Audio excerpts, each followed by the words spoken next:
Hello everyone. Today we will discuss chapter 18, Crafts, Trade and Towns in the Post-Mauryan Age. Crafts, the age of the Shagas, Kushans and Shatavahanas, 200 BC to AD 200. And the first Tamil states was the most flourishing period in the history of craft and commerce in ancient India.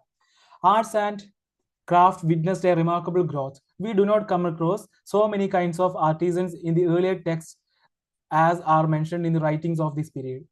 The Digha Nikaya, which belongs to pre-Mauryan times, mentions about 24 occupations, but the Mahavastu, which belongs to this period, catalogs 36 kinds of workers living in the town of Rajgir, and the list is not exhaustive.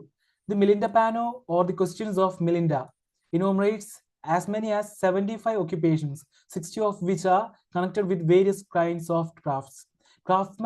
Craftsmen are mostly associated with towns in literary texts, but some excavations show that they also inhabited villages.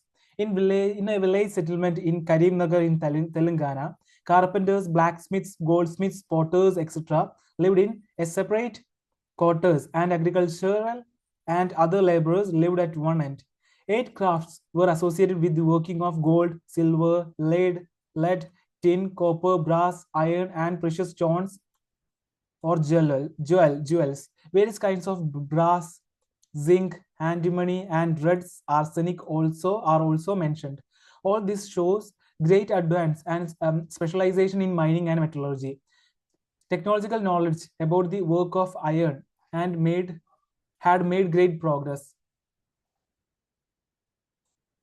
Iron artifacts have been discovered in greater numbers in Kushan and Shatavahana layers at various excavated sites, but the Telangana region of Andhra seems to have been made special progress in iron manufacture. In addition to weapons, balanced rods, socketed axes and hoes, sickles, plowshares, razors, and ladles have been discovered in the Karimnagar and Nalgonda districts of this region. Indian iron and steel, including cutlery, were exported to the Abyssinian ports, and they enjoyed great prestige in Western Asia. Cloth making, silk weaving, and the making of arms and luxury articles also made progress. Mathura was a great center of the manufacture of special type of cloth, which was called Sataka. Dyeing was a thriving craft in some South Indian towns. A brick-built dyeing vat has been unearthed at Urayur, a suburb of Tiruchirappalli town in Tamil Nadu. Similar dyeing vats were excavated at Arikamedu. These structures belong to the 1st to 3rd centuries AD, during which handloom textile industry flourished in these towns. The manufacture of oil increased because of the use of oil wheel. The inscriptions of the period mention weavers, goldsmiths, dyers, workers in metal and ivory, jewelers, sculptors, fishermen, smiths, and perfumers, as constructors of caves and donors of pillars, tablets, cisterns, etc., to the Buddhist monks. All these suggest that their craft were in a flourishing condition.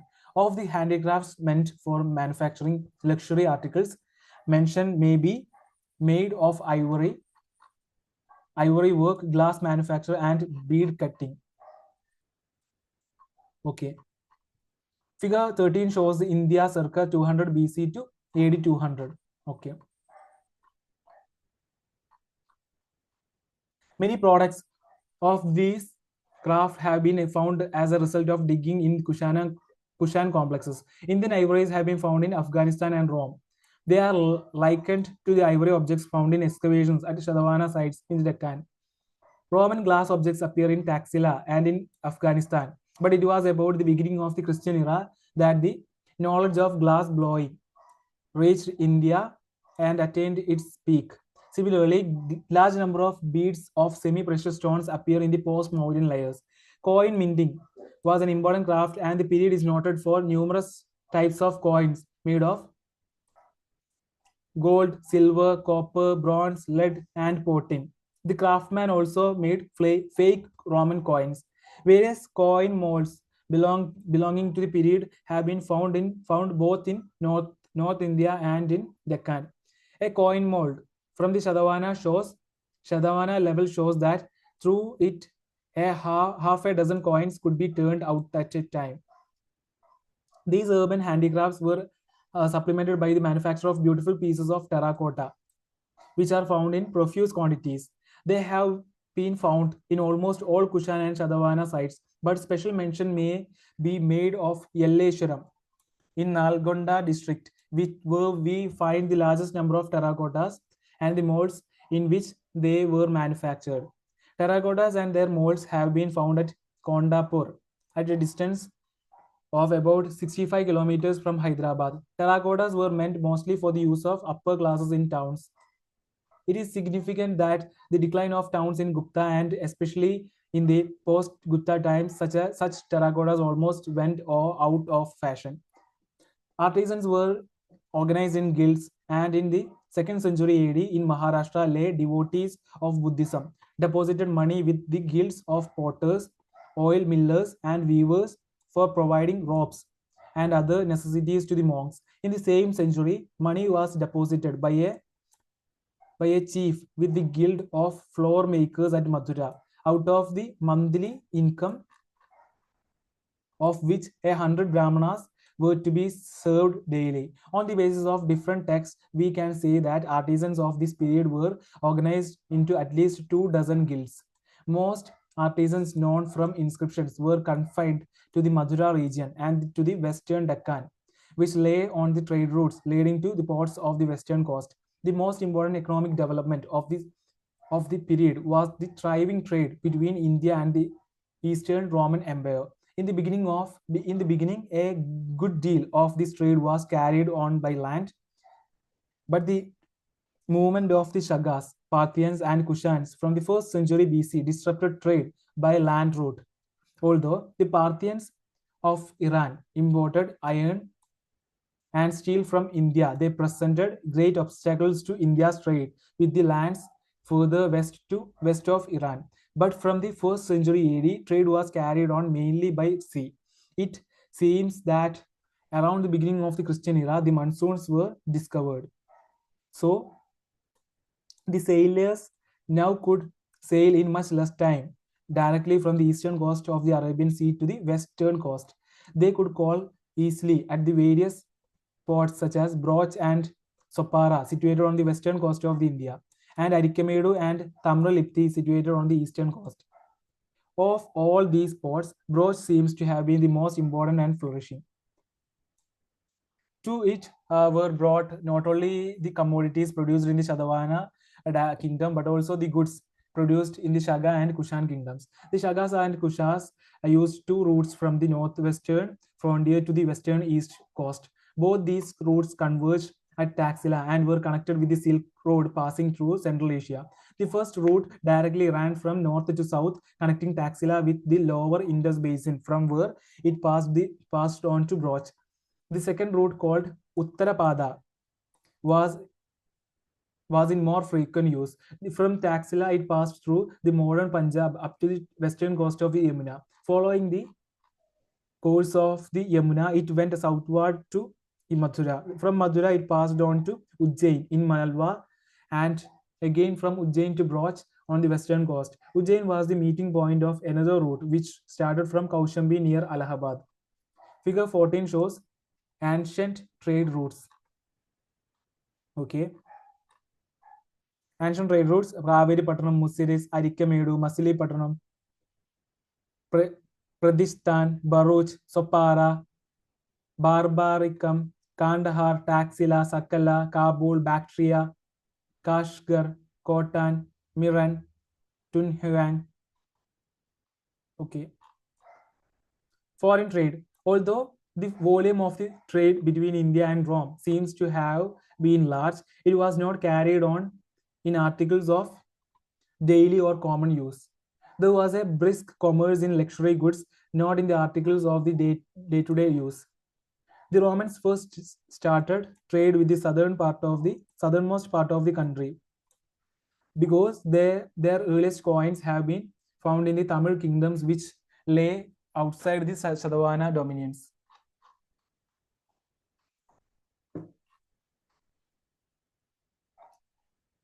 Okay. The Romans mainly imported spices, for which South India was famous. They also imported muslin, pearls, jewels, and precious stones from Central and South India. Iron goods, especially cutlery, formed an important item of export to the Roman Empire. In addition to the articles directly supplied by India, certain articles were brought to India from China and Central Asia and then sent to the eastern part of the Roman Empire. Silk was directly sent from China to the Roman Empire through the Silk Road, passing through the North Afghanistan and Iran. But the establishment of the Parthian rule in Iran and the neighboring areas created difficulties. Therefore, silk had to be diverted to the western Indian ports through the northwestern part of the subcontinent. Sometimes it also found its way from China to India via the east coast of India. From there, it went to the west. Thus, there was considerable transit trade in silk between India and the Roman Empire.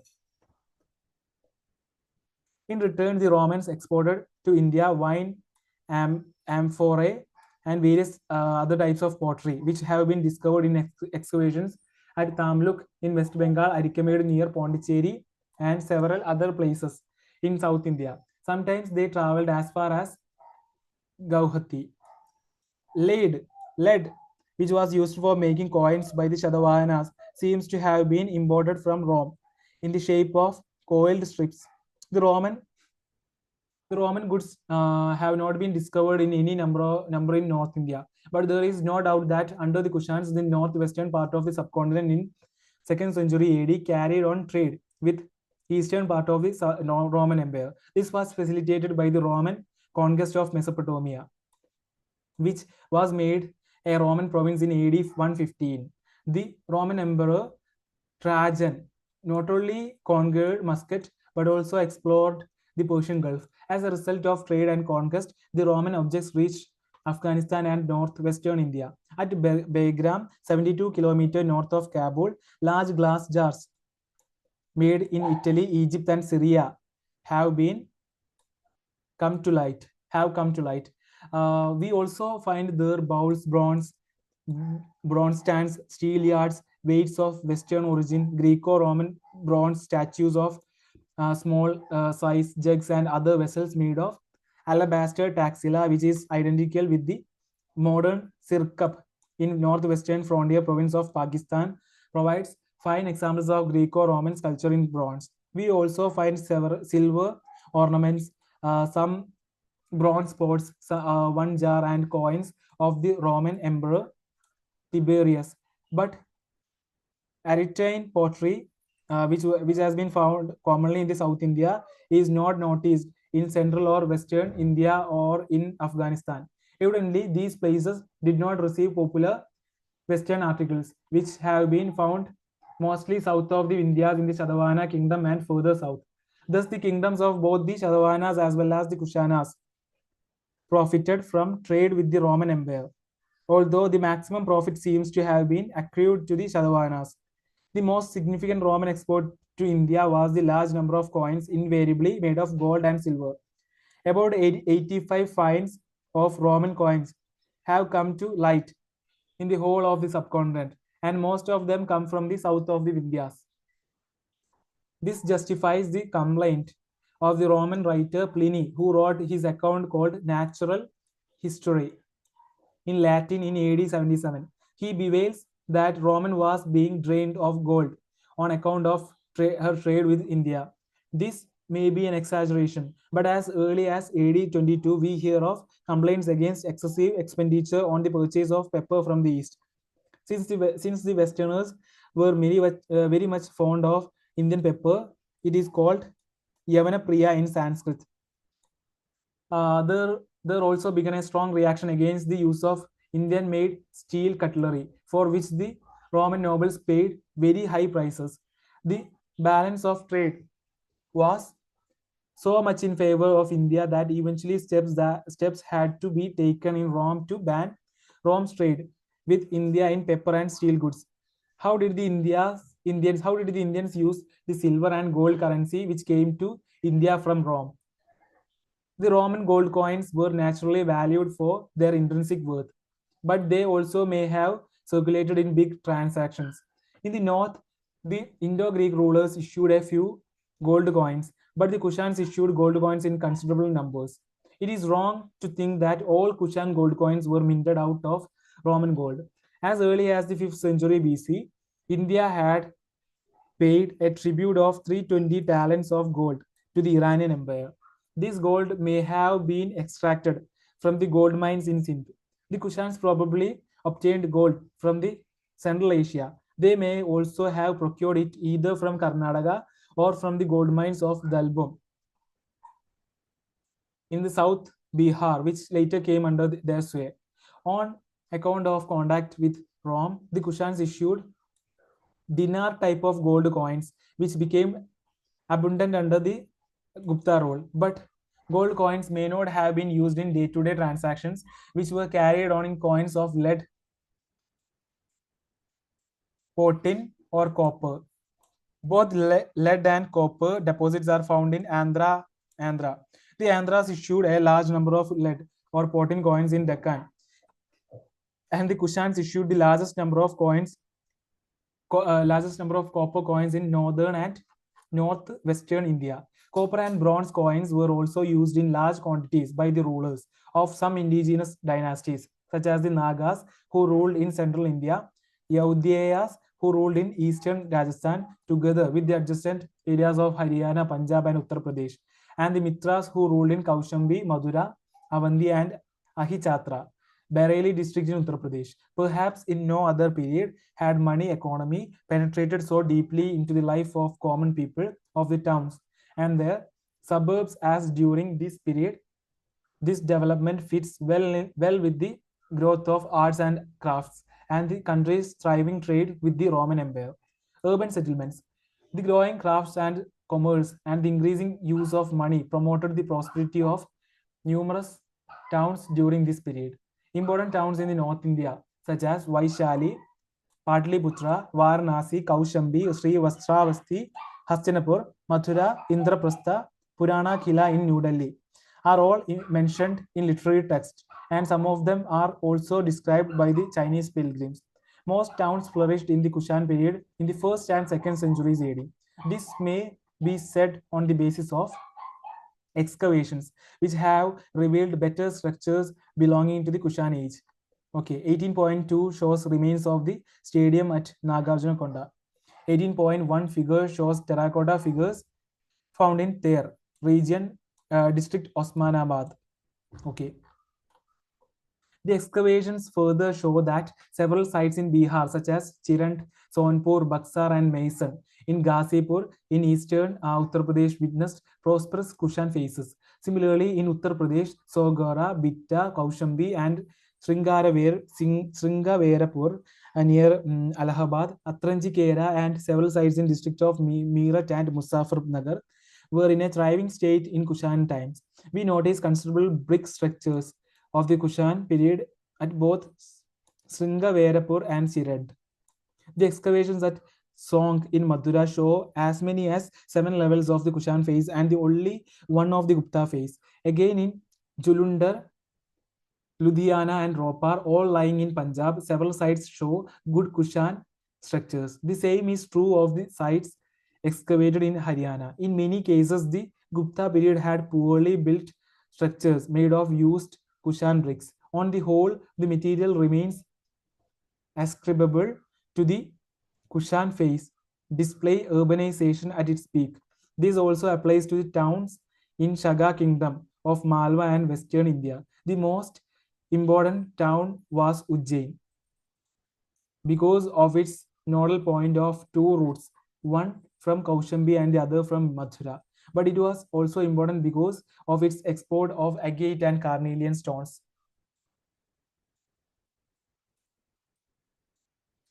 Okay, excavations show that agate, jasper, and carnelian were worked on a large scale for the manufacture of beads after 200 BC. This was possible because the raw material could be obtained in plenty from the trapped bedrock in the bed of the Sipra River. The towns thrived in the Shadavana kingdom during the same period as they did under the Shagas and Kushanas. Tagar, Ter, Python, Danyakadaga, Amaravati, Nagarjunakonda, Broch, Sopara, Arikamid, Kaveri Pattanam were prosperous towns in the Shadavana period in western and south India. Several Shadavana settlements, some of which may be identical with the 30 walled towns of the Andhras mentioned by Pliny have been excavated in Telangana. They had originated much earlier than towns in the coastal Andhra, although not much later than towns in western Maharashtra. But the decline of towns in Maharashtra, Andhra, and Tamil Nadu generally took place from the 3rd century AD onwards. Towns prospered in the Kushan and Shadavana empires because they carried on thriving trade with the Roman Empire. The country traded with the eastern part of the Roman Empire as well as with the Central Asia. Towns in Punjab and western Uttar Pradesh thrived because the center of the Kushan power lay in northwestern India. Most Kushan towns in India lay exactly on the northwestern or Uttarapada, passing from Mathura to Taxila. The Kushan Empire ensured security on roads. Its end in the 3rd century AD dealt a great blow to these towns. The same thing seems to have been happened in the Deccan. With the ban on trade with India imposed by the Roman Empire from the 3rd century AD, towns could not support the artisans and merchants who lived there. Archaeological excavations in the Deccan also suggest decline in the urban settlements after the Shadavana phase. Okay, so we have completed chapter 18. In the next video, we will discuss chapter 19, this rise and the growth of Gupta Empire. So thank you so much for listening me. We'll see you next class. Thank you very much.